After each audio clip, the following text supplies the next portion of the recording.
afternoon, everybody. Good afternoon. How are you? Good to see all of you. What we've witnessed President Trump accomplish over the last few days has been nothing short of remarkable. We are now 3.5 years into the war between Russia and Ukraine, a brutal conflict that has claimed hundreds of thousands of Russian and Ukrainian lives and cost trillions of dollars. The weakness and incompetence of Joe Biden foolishly allowed the killing to start in the first place.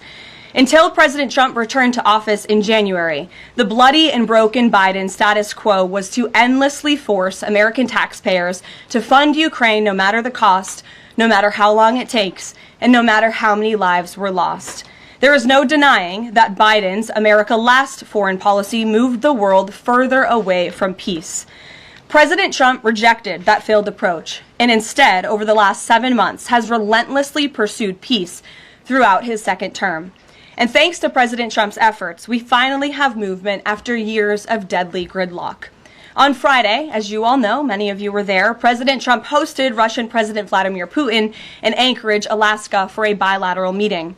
This was the first time President Putin has been to the United States since 2015, and the first time he has met with an American president in years.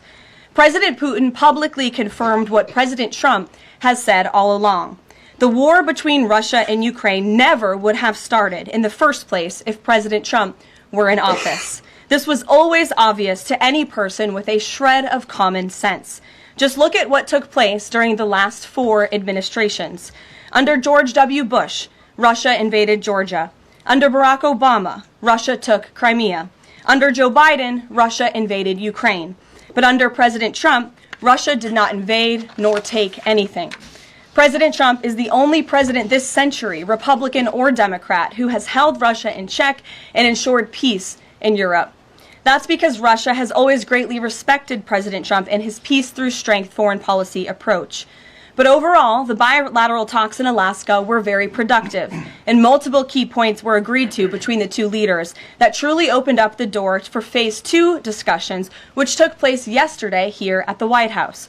Within 48 hours of that meeting in Anchorage, I may add. As you all know, there were many European leaders here, as well as Ukrainian President Zelensky. They all traveled here to meet with President Trump to maintain the momentum and work toward a lasting peace. Across the board, every leader credited President Trump for his decisive leadership that has reignited the dialogue in hopes of finally bringing this war to a peaceful conclusion. 2 quotes in particular capture the progress that was made and the optimism moving forward. Finnish President Alexander Stubb said, "I think in the past 2 weeks, we've probably had more progress in ending this war than we have had in the past 3.5 years. Again, that is the president of Finland, a country that shares a border with Russia. That's what we call the President Trump effect. NATO Secretary General Mark Rutte also summed it up well. Without President Trump, this deadlock with Putin would not have been broken. He is the only one who could do this."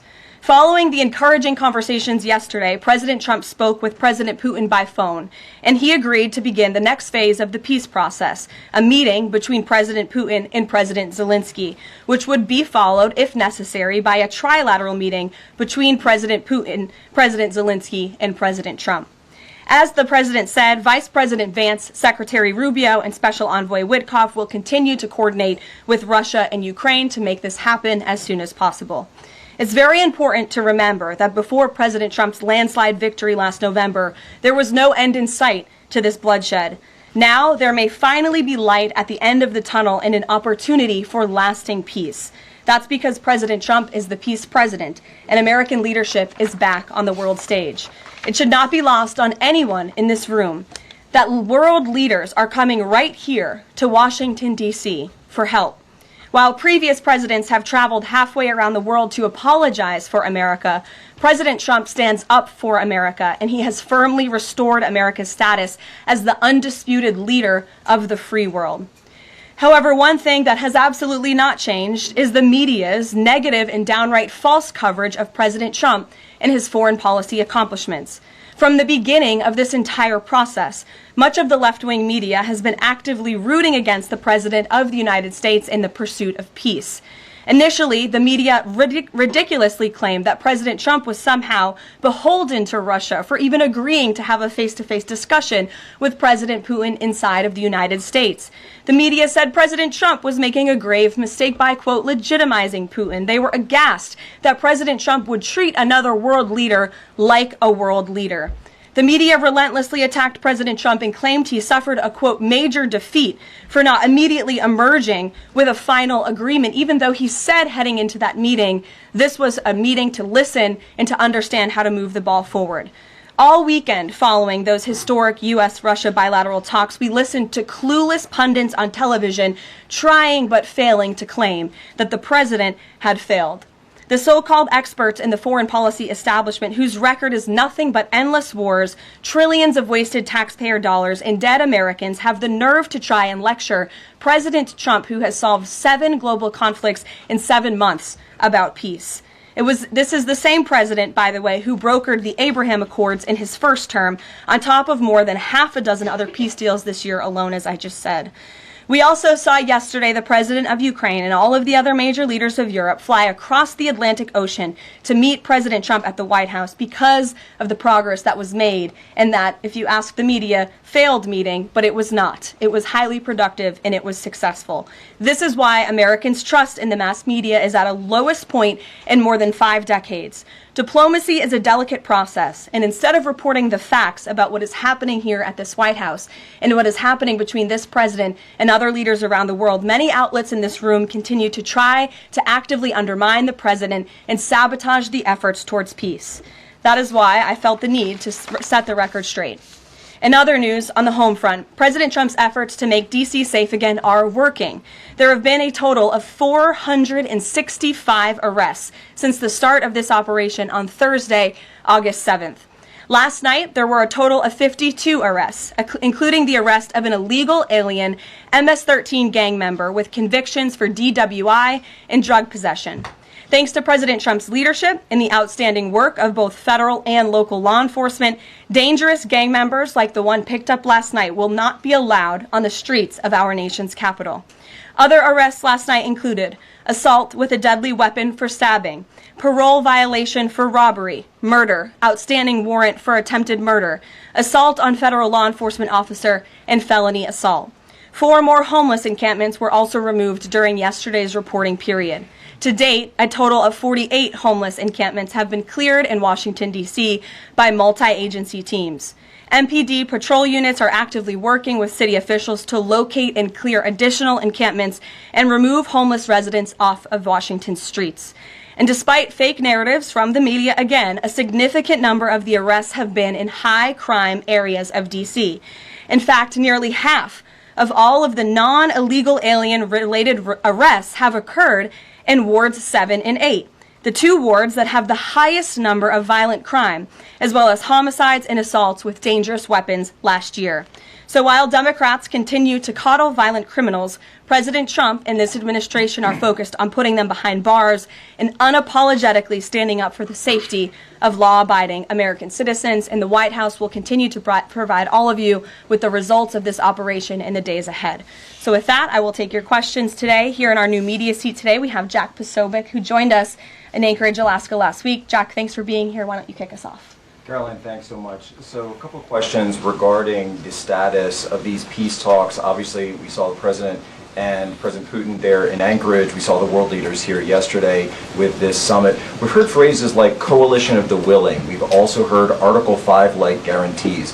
When it comes to the security guarantees, what is the current status of that? I know the President earlier today mentioned boots on the ground would be UK, France, Germany possibly, but unequivocally said no U.S. troops on the ground, but U.S. coordination. Can you elaborate on that, and what would the red lines be? Sure. Well, you got to the heart of what I was going to say to all of you today on security guarantees, which is the President has definitively stated U.S. boots will not be on the ground in Ukraine, but we can certainly help in the coordination and perhaps provide other means of security guarantees to our European allies. The President understands security guarantees are crucially important to ensure a lasting peace, and he has directed his national security team to coordinate with our friends in Europe, and also to continue to cooperate and discuss these matters with Ukraine and Russia as well.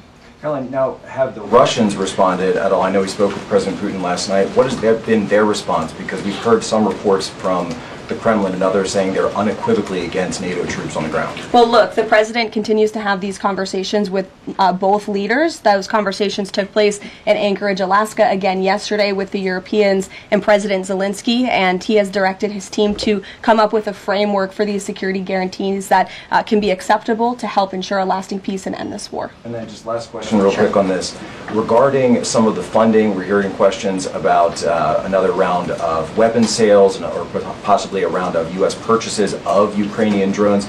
Will that money be funded by the U.S. taxpayers? Are we finally going to see an end to the U.S. taxpayer-funded, seemingly endless mandate for these foreign wars? Well, the president is very sensitive to the needs of the American taxpayer, and immediately upon entering office back in January, he made it very clear that we're not going to continue writing blank checks to fund a war very far away, which is why he came up with the very creative solution to have NATO purchase American weaponry, because it is the best in the world, and then to backfill the needs of the Ukrainian army and the Ukrainian people and their military. So that's the solution the president has came up with. We'll continue to see that forward. As for any additional sales, I'll have to defer you to the Department of Defense. Thanks so much. Thanks, Jack. Kelly. What has President Trump learned that tells him that Vladimir Putin would be willing to make a deal for him, for President Trump? Well, the president has learned a lot, which is part of the reason he opened up this dialogue. The previous administration, who oversaw the beginning of this war, refused to talk. And President Trump has always said, in order to learn, in order to move the ball forward with diplomacy and towards peace, you have to have open dialogue. And so that's why the president has had several conversations by phone and, of course, an in-person meeting last Friday with President Putin. He also has talked to President Zelensky dozens of times, had him here at the White House yesterday, and he's understanding what both sides want, what both sides are going to have to give up. And he has always said, in order to get a good deal, both sides are going to have to walk away a little bit unhappy. So he continues to learn a lot throughout these conversations, which is why we've seen progress from both sides. And I would also just add, when it comes to learning and moving the ball forward, look at how both Russia and Ukraine have actually talked directly for the first time in many years, thanks to the efforts of this president and this administration. Specifically for President Trump, though, what do you think Putin's motivation is to try to do something for President Trump, as opposed to just resolving the conflict? I think, as I just spoke to in my opening remarks, Kelly, Russia and all countries around this world actually respect the United States again, and the president is using the might of American strength to demand that respect from our allies, our friends, our adversaries all around the world. And we've seen that not just lead to progress with Russia and Ukraine, but also we've seen it in the closing of 7 global conflicts around the world as well. We've seen it with the release of hostages in Gaza. You've seen it with the end of the conflict between India and Pakistan, which could have resulted in a nuclear war if we had not had a president who believed in the strength and the leverage that comes with the job of being the President of the United States of America. Rachel. Thanks, Caroline. Heading into Alaska, a lot of the focus in the talk was on this trilateral meeting between these 3 leaders. Can you explain how this went from a trilateral meeting involving President Trump to now the focus being on this bilateral meeting without the president first? Well, look, the president has spoken to both leaders about this, and both leaders have expressed a willingness to sit down with each other. And so our national security team will help both countries do that. Ultimately, the president has always said that there are areas of disagreement in this war that will have to be discussed and decided upon by these 2 countries. And so he wants these 2 countries to engage in direct diplomacy. He's said that from the very beginning, which is why he's agreeable to the idea of having President Zelensky and President Putin get together. And I understand accommodations for that meeting are underway. As soon as we hear more details, we'll be sure to let all of you know. And just a quick follow-up. We know as of right now there is no ceasefire in place. We've seen Russia continue its attacks on Ukraine. What indications is the president getting from Putin that he wants to have this meeting with Zelensky soon? Because he spoke to him directly yesterday. And he expressed that sooner rather than later. He spoke to that directly yesterday, and the president put that in his statement that he gave to all of you, the news media, knowing you'd be asking following that conversation in the effort of transparency. Haley. Hey, thanks, Caroline. You made clear note U.S. boots on the ground. Is the president considering U.S. boots in the air as a form of a security guarantee? Look, that was something the president mentioned on his interview this morning. It is an option and a possibility. I won't certainly rule out anything as far as military options that the president has at his disposal. I'll let him do that. I can tell you he's definitively ruled out boots on the ground. Sure. Thanks, Caroline. Just about the possible venue for the talks. Can you confirm that Putin suggested Moscow as a venue for the bilateral talks? And if so, doesn't that indicate that Putin is perhaps not serious about this, that he's suggesting a venue that there's no way that Zelensky is going to go to? Look, I'm not going to litigate the private conversations between the president and President Putin, aside from what the president himself has already spoken on. But I can tell you there are many options that are being discussed by our national security team right now with both parties. Can you give us an indication of where? I just told you we'll provide you details as soon as we can. Thank you for trying, though. Libby. Thank you, Caroline. I wanted to ask about the National Guard troops. How is the White House coordinating with how they're being placed in D.C., what areas? And then also, how long should people here in the district anticipate the National Guard to be on the ground patrolling the streets?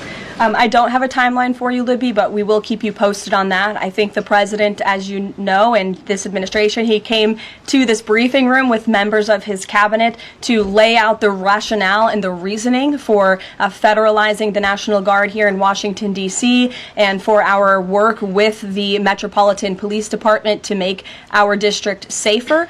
We've seen violent crime has taken the lives of far too many residents here in our nation's capital, and the president wants to make it safe again. And as for the coordination efforts, this interagency team is meeting and talking daily. In fact, there's a meeting taking place right now in the West Wing with members of the interagency task force to continue to discuss not just the National Guard deployment, but also how we can continue to remove public safety threats off of the streets of Washington, which, as the numbers I just showed you prove, they are doing every single night. I will just reiterate, 465 total arrests and counting since the start of this operation. I believe 11 or 12 days ago. I'll have to check the calendar, but those are pretty remarkable results. If not for this task force and their high level of coordination and the leadership of this president, there would have been 465 more violent criminals on the streets of this capital that you all live in every day. So I think we should all be very grateful for that. Stephen. Thank you, Caroline. 3 questions about the D.C. crackdown. Sure. First, I was wondering if you could clarify something President Trump said.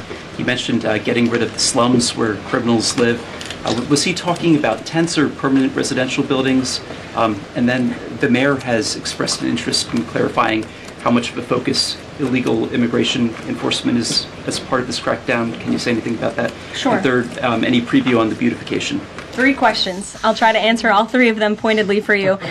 First, when it comes to what you said, and the president said, the slums of Washington, D.C., he's referring to the most dangerous communities, neighborhoods, and streets in this city where, unfortunately, violence has ravaged these communities and taken the lives of, again, far too many law-abiding D.C. residents. We know on July 5th of this year, just more than a month ago, a 3-year-old beautiful young girl was shot and killed in her car with her family in one of these communities, which is why there has been a surge, despite what many of you have been falsely reporting. And I believe it was the Washington Post who put out a map claiming it to be fact-based when it was just based on, I don't know, accounts that they've heard on the street, not actual statistics and data. So we went and reconfigured the numbers, and as I said, nearly half of all the non-illegal alien-related arrests have occurred in wards 7 and 8 in the District of Columbia, where we know, excuse me, there's the highest rate of crime. So we'll continue to do that. And what was your second question, Stephen? Legal immigration,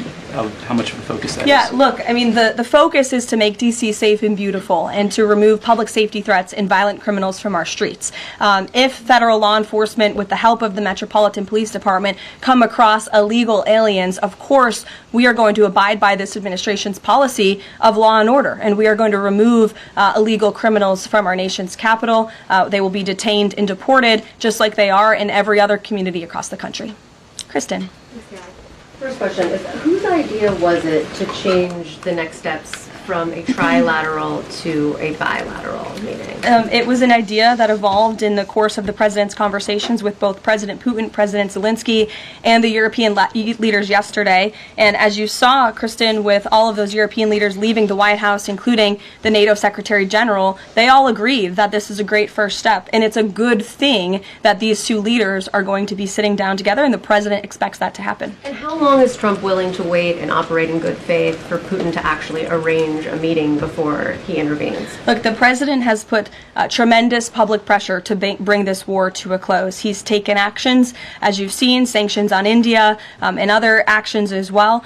He's made himself very clear that he wants to see this war end, and he has scoffed at the ideas of others that have been raised that we should wait another month before any meeting takes place. The president wants to move, and he wants to bring this war to an end as quickly as possible. Just a clarification on something you said earlier about Putin agreeing to the meeting. The Kremlin seemed to indicate that Putin did not firmly agree to a bilateral. Did he agree to have a sit-down with just Zelensky on the phone? I can assure you that the United States government and the Trump administration is working with both Russia and Ukraine to make that bilateral happen as we speak.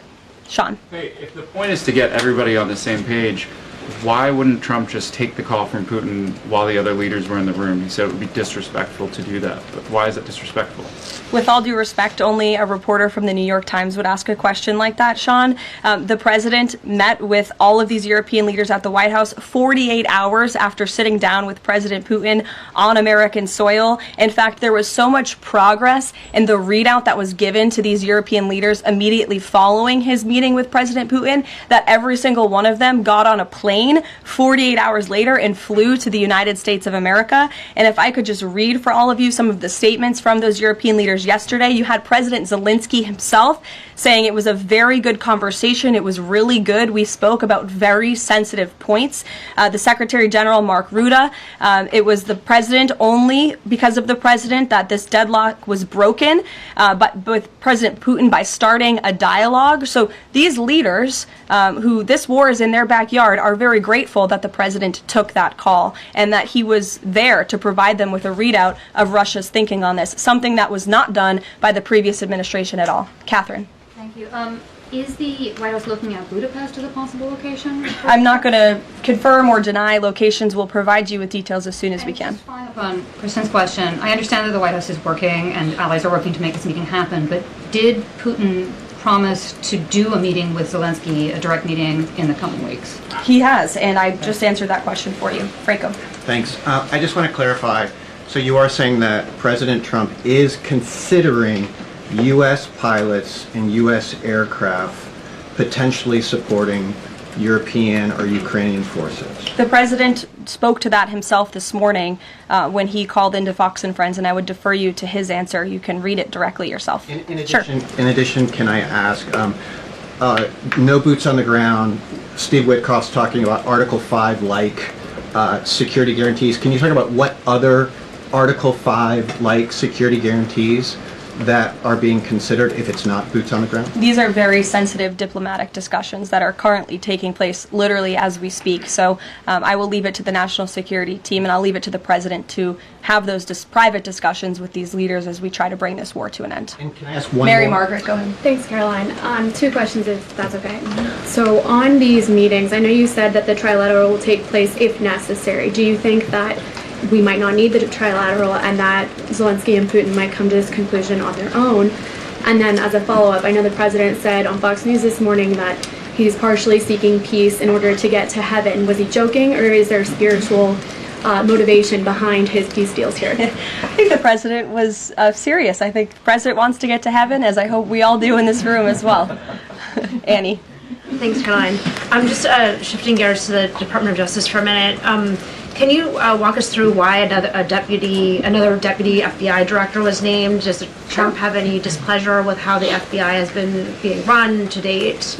And then I have a question about the antitrust division. No, Andrew Bailey is extremely qualified. As you know, he's been serving with honor as the Attorney General of Missouri, and he's been brought on as another set of very credible and experienced hands to work alongside the current Deputy Director, Dan Bongino, under the leadership of the Director, Kash Patel, and the Attorney General, Pam Bondi. And the FBI has been doing a tremendous job. We've seen their agents out on the streets as part of this interagency task force here in Washington.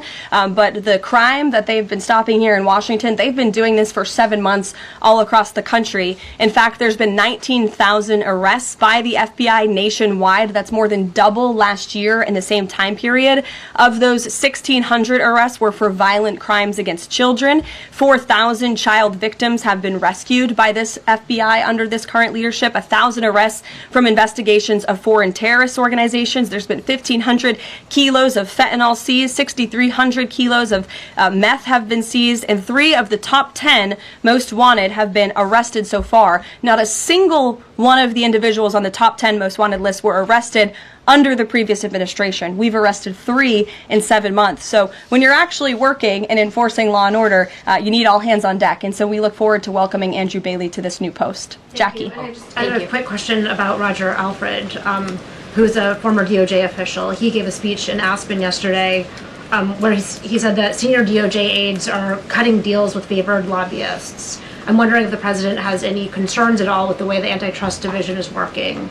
I have no idea who that individual is. I don't know why he made those comments. I don't know what basis he's making those comments on. My instinct tells me it's not true, but we will definitely look into them and I'll get you a response. Thank you, Caroline. Jackie. Thanks, Caroline.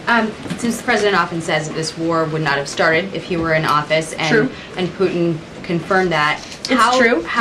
Do you accept that as true? The Probably. European leaders do. Well, and President Putin himself said that, by the way. He did say that. The question I have, though, is what is the president going to do to ensure that these security guarantees last beyond him into the time when he is no longer president? And does that have to involve Congress at all? Well, he understands the need for that, which he spoke to yesterday. And what's he going to do? It's why he's engaging in so many talks and so many conversations with both sides of this war with our European allies. It's why on the way home from Anchorage, Alaska, very late at night, when I know many of you on the press plane were sleeping and many staff were sleeping, the president himself was still awake at 2 o'clock in the morning talking to European leaders and NATO about how we can ensure a lasting peace and bring this conflict to an end. He has expended an incredible amount of time, energy, and effort into bringing this war to an end, and he remains determined to do that. Also, can Go I ask ahead. you about the Go ahead. Thank you, Caroline. DC crime? Sure, Jake, and then to your right. All right. Thank you, Caroline. Which of the half dozen peace deals that the president's pulled off would you say he's the most proud of? And then I have another question. That's a good question, Jake. I'll leave that to the president to answer. I think he's proud of all of the peace deals that he's been able to achieve. You saw the president of Armenia and the head of Azerbaijan both at the White House just a couple of weeks ago. The president, I know, very much enjoyed spending time with them and helping to bring that conflict to an end. He very much enjoyed his time with leaders of Rwanda and the Democratic Republic of the Congo in the Oval Office, talking to them about bringing that decades-long war to an end. India and Pakistan. He used trade in a very powerful way as leverage to bring that conflict to an end. So I know he's very proud of all of these achievements, and I know he's very honored to serve as the President of the United States and to restore peace around this world. Go ahead. So you mentioned Armenia and Azerbaijan. That's a conflict that, I spent time in the Southern Caucasus covering that. And, a conflict of over 30 years, and he resolved it in just a couple of months. Mm-hmm. Are there other conflicts that the president's working on right now that are off the radar screen that we should be tracking? In fact, there are many. The State Department is always working around the clock under the leadership of Secretary Rubio and keeping the president apprised of conflicts that are bubbling up all over the world. But of course, as you all know, as we've talked a lot about in this briefing, he's spending a lot of time right now on ending this war in Russia-Ukraine, and of course the conflict in Israel and Gaza, which he wants to see come to a close as well. Sure, go ahead. So the president says that he's starting a movement to eliminate mail-in voting, but states administer elections, not federal authorities. So can you provide any more details about how the White House plans to eliminate that? The White House continues to work on this, and when Congress comes back to Washington, I'm sure there will be many discussions with our friends on Capitol Hill and also our friends in state legislatures across the country to ensure that we're protecting the integrity of the vote for the American people. And I think Republicans generally, and the president generally, wants to make it easier for Americans to vote and harder for people to cheat in our elections. And it's quite mind-boggling that the Democrat Party could stand in opposition to common sense. He wants to ensure election integrity. There were great efforts that were made in 2024. I won't get ahead of myself for Hatch Act reasons to get ahead for the next election, but I can assure you this is a priority for the president. Go ahead. If I could just follow up on your comments about Gaza. Sure. There was a ceasefire proposal put forward by both Qatar and Egypt. Hamas accepted it on Monday. Israel has yet to officially weigh in. I'm wondering if the U.S. was at all involved in it, if it's supportive of it, and whether or not the president believes Israel should accept it. I don't think it's a coincidence that Hamas accepted this proposal after the President of the United States posted a very strong statement about this conflict on Truth Social yesterday. I would refer you back to that statement. As for this proposal that Hamas has now accepted, the United States continues to discuss it, and I'll let the President weigh in on it definitively. You're welcome. Sure. Caroline, can you describe the president's perspective on taking a stake in Intel in exchange for federal grants? And is this are we expecting to see the White House make similar arrangements with other semiconductor companies and manufacturing companies? Well, the president, he's been very clear about the need to reshore manufacturing that's critical to our national and economic security. That is especially in regards to chips and semiconductors, which is why the president has initiated the Commerce Department to conduct a study on semiconductors, a Section 232 investigation, so we can ultimately implement tariffs. And it's why our export license requirements remain in place as well. As for this 10% government stake deal, the Department of Commerce continues to work on it. I know Secretary Lutnick is working on it and ironing out the details, but the president wants to put America's needs first, both from a national security and economic perspective. And it's a creative idea that has never been done before to ensure that we're both reshoring these critical supply chains while also gaining something of it for the American taxpayer. You're welcome. Emily. Thanks, Caroline.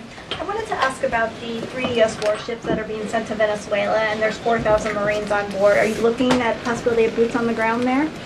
What I will say with respect to Venezuela, President Trump has been very clear and consistent. He's prepared to use every element of American power to stop drugs from flooding into our country and to bring those responsible to justice. The Maduro regime is not the legitimate government of Venezuela. It is a narco-terror cartel.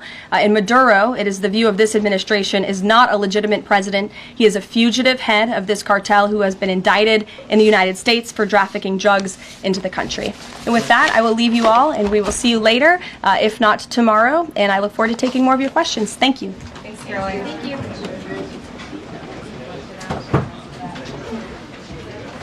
you.